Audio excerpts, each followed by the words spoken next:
Good morning dear students, class 9th subject Hindi. बेटा आज अपने पहले फर्स्ट चैप्टर शुरू किया था कबीर। पहले उसका कवि परिचय किया था, अब हम करेंगे उसकी साखियों का सार। उसमें कबीर जी क्या कहते हैं। संत कबीर के ने निर्गुण भक्ति के प्रति अपनी आस्था के भावों को प्रकट करते हुए माना है कि दृश्य का मानसरोवर भक्ति जल से पूरी तरह भरा हुआ है, जिसमें जो हंस रूपी आत्माएं होती हैं वो मुक्ति रूपी मोती चुनती हैं। अपार आनंद प्राप्त करने के कारण वे उसे छोड़कर कहीं भी नहीं जाना चाहती। जब परमात्मा से प्रेम करने वाले साधुजन आपस में मिल जाते हैं तो क्या होता है, कहता जीवन में सब कुछ सुखी सुख हो जाता है। जब भक्ति ज्ञान मार्ग पर आगे बढ़ती है तो संसार में विरोध करने वाले उसका कुछ नहीं बिगाड़ पाते। पक्ष विपक्ष के कारण सभी परमात्मा के नाम से दूर रहते हैं। इससे दूर होकर परमात्मा का स्मरण करता है वही संत कहलाता है। आडंबरों और परमात्मा का नाम लेने के लिए ढोंग करने से उसकी प्राप्ति नहीं होती। यदि कोई ऊंचे परिवार में जन्म लेकर श्रेष्ठ कार्य नहीं करता तो वो पूजनीय नहीं हो सकता। सोने के कलश में भरी शराब की भी निंदा की जाती है, प्रशंसा नहीं। अब क्या है बेटा, क्या कहते हैं। मान सरोवर सुबर जल हंसा केली कराही, मुक्ता फल मुक्ता चुगे अब उड़ी अनंत न जाही। इसमें पहले प्रसंग में हम पता ही है बेटा आपको क्या लिखते हैं। प्रस्तुत साखी है जो क्या है, हमारी पाठ्य पुस्तक क्षितिज में संकलित साखियों में से ली गई है, जिसके रचयिता कौन है, संत कबीर जी। इसमें और कवि क्या कहना चाहता है, कहता जब मानव जो इंसान है, मानव है, उसके हृदय में भक्ति का जो भाव पूरी तरह भरा होता है, वो भक्ति उसमें मन में भरी होती है, तो उसका क्या होता है, उसका ध्यान किसी दूसरी तरफ नहीं जाता। जब मानव के हृदय में भक्ति हो जाती है तो उसका जो ध्यान है किसी दूसरी तरफ नहीं जाता, वो भक्ति भाव में ही डूबा रहना चाहता है।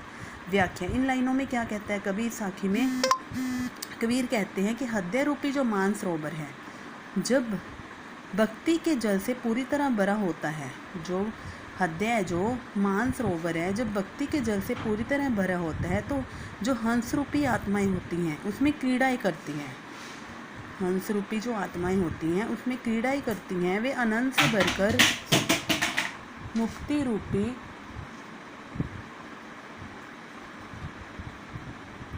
रूपी मोतियों को वहाँ से चुगते हैं। वे उड़कर विमुख होकर अन्य साधनाओं को नहीं अपनाना चाहती। भाव ये है कि वे परमात्मा के नाम से डूब जाने वाले भक्त स्वयं को भक्ति भाव में लीन रखने में प्रयत्न करते हैं और अपने आप को क्या है, संसारिक जो विषय वासनाओं हैं उनसे दूर ही रहते हैं। नेक्स्ट क्या है बेटा, प्रेमी ढूंढत मैं फिरो, प्रेमो मिले ना कोई, प्रेमी को प्रेमी मिले सब विषय अमृत हो जाए। प्रसंग सेम आ जाएगा। व्याख्या।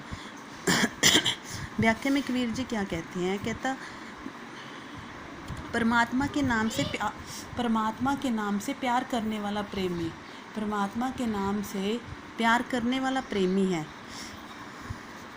प्रेमी है वो अपने जैसे किसी प्रभु के प्रेमी को खोजना चाहता है। जो परमात्मा से प्यार करता है, कहता वो अपने जैसे ही किसी को खोजता है जो परमात्मा से प्यार करता हो। जब उसे ऐसा ही कोई दूसरा भक्त मिल जाता है तो उसके लिए जो संसार है सभी की उसकी सभी वासनाएं मिट जाती हैं। उनका विषय वासना रूपी जो विषय समाप्त हो जाता है, क्योंकि उसे अपने जैसा ही कोई प्रेमी मिल जाता है।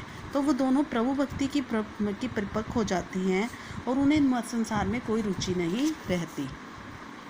हस्ती चढ़िए ज्ञान की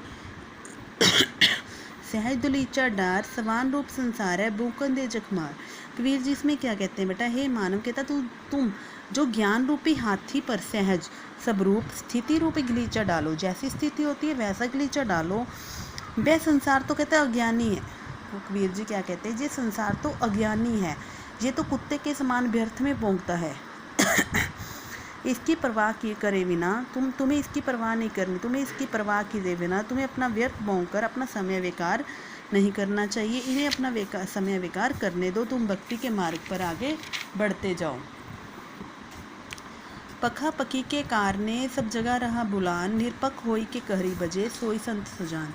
कबीर जी क्या कहते हैं कि जे संसार पक्ष विपक्ष के झगड़े में उलझकर ईश्वर के नाम में बुलाकर इसे दूर होता जा रहा है। वीर जी क्या कहते हैं, ये जो संसार है ये पक्ष विपक्ष में पड़कर, इन झगड़ों में उलझकर ईश्वर के नाम को भूलता जा रहा है। उसके लिए तेरे मेरे का वेद ही प्रमुख है। वो तेरे मेरे का वेद ही प्रमुख रखता है अपना वो जो व्यक्ति निष्पक्ष होकर, मतलब कि जो पक्ष विपक्ष नहीं करता, ईश्वर का नाम जपता है, वह ही चतुर्ज्ञानी माना जाता है।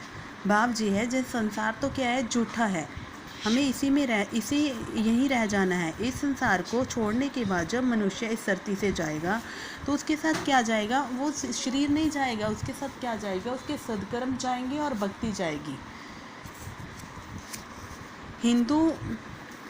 हिंदू मुआ राम कही, मुसलमान खुदाड़, कहे कबीर सो जीवता, जो दहू के निकट न जाए।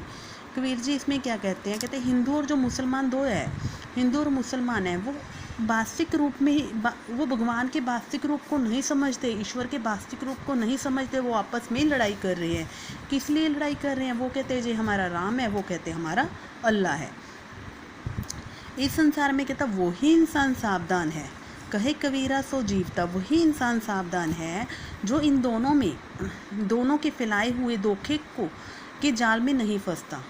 इन जो हिंदुओं मुसलमानों के फैलाए हुए धोखा है उसके जाल में नहीं फंसता। वो कहता है कि ये परमात्मा एक ही है, वो उस परमात्मा, उसके हृदय में परमात्मा और राम और अल्लाह एक ही है।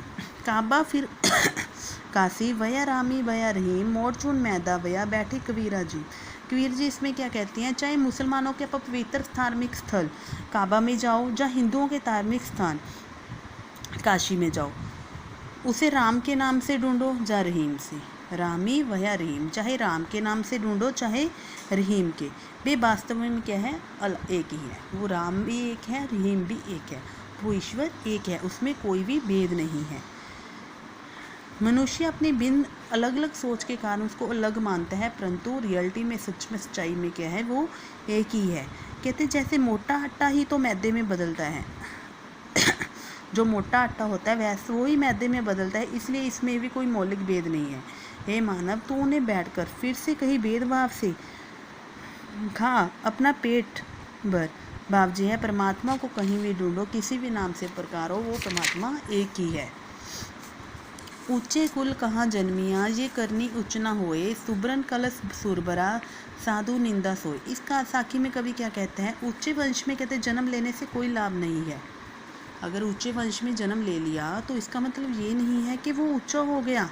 अगर वो ऊंचे वंश में जन्म लेने से ऊंचे काम नहीं करता, अच्छे काम नहीं करता, तो उसका कोई फ़ायदा नहीं है। क्योंकि सुवन कल सूरा बरा, क्योंकि यदि सोने के कलश में मदिरा भर दी जाए, सोने के कलश में शराब भर दी जाए तो उसकी भी निंदा की जाएगी, साधु उसकी भी निंदा करेंगे। अगर सोने के कलश में हम शराब भर दें तो साधु उसकी भी निंदा करेंगे। केवल ऊंचे वंश में जन्म लेने से कोई व्यक्ति ऊंचा नहीं हो सकता। अगर कोई व्यक्ति महान बनता है तो वो अपने ऊंचे कार्यों से बनता है, अपने महान कामों से बनता है। थैंक यू बेटा, हैव ए नाइस डे।